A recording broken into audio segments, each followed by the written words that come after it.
கையோட உன் விரலோடு என் விரல் கோர்த்து இன்னைக்கு பிக் பாஸ்ல என்ன நடந்துட்டு இருக்கு அப்படின்னு பார்த்தீங்கன்னா, நேற்று தினேஷோட அப்பா அம்மா 2 பேரும் வந்திருந்தாங்க. ஆனால் தினேஷ் வந்து எதிர்பார்த்தது வந்து ரச்சிதா வருவாங்க அப்படின்னு சொல்லி எதிர்பார்த்தாங்க. ஆனாலும் தினேஷ் அப்பா வந்து ஒரு விஷயத்தை பற்றி சொல்லிட்டு போனார். பெரியவங்களுக்கு மரியாதை கொடுத்து பேசு, நீ இப்படி கோபமாக பேசுறது தான் மக்கள் மத்தியில் வந்து வெளியே தெரியுது, நீ நல்லவங்கிறது தெரிய மாட்டேங்குது அப்படிங்கிற மாதிரி சொல்லிட்டு இருக்காரு.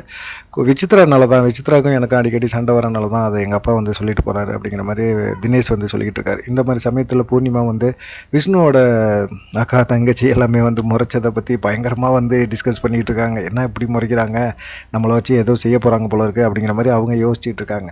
இந்த சமயத்தில் ரச்சிதா ஒரு விஷயத்த வந்து சொல்லியிருக்காங்க. அவங்க பதிவில் என்ன போட்டிருக்காங்க அப்படின்னா, அவங்க விசித்ராவை ஆதரிக்கிறாங்க. விசித்ராவுக்கு வந்து நான் என்னுடைய ஓட்டு விசித்ராவுக்கு தான் அப்படின்னு சொல்லியிருக்காங்க. ஏன்னு கேட்டிங்கன்னா, தினேஷ்க்கும் அவங்களுக்கு தான் சண்டை வருது. விசித்ராவுக்கு வந்து சப்போர்ட் பண்ணுறது மூலமாக தினேஷோட தன்னுடைய எதிர்ப்பு மனநிலையை காட்டியிருக்காங்க அப்படிங்கிறது வெளியே தெரியுது. நன்றி, வணக்கம். தொடர்ந்து ஆதரவு கொடுங்க. உங்களுடைய ஆதரவு எங்களுக்கு தேவை.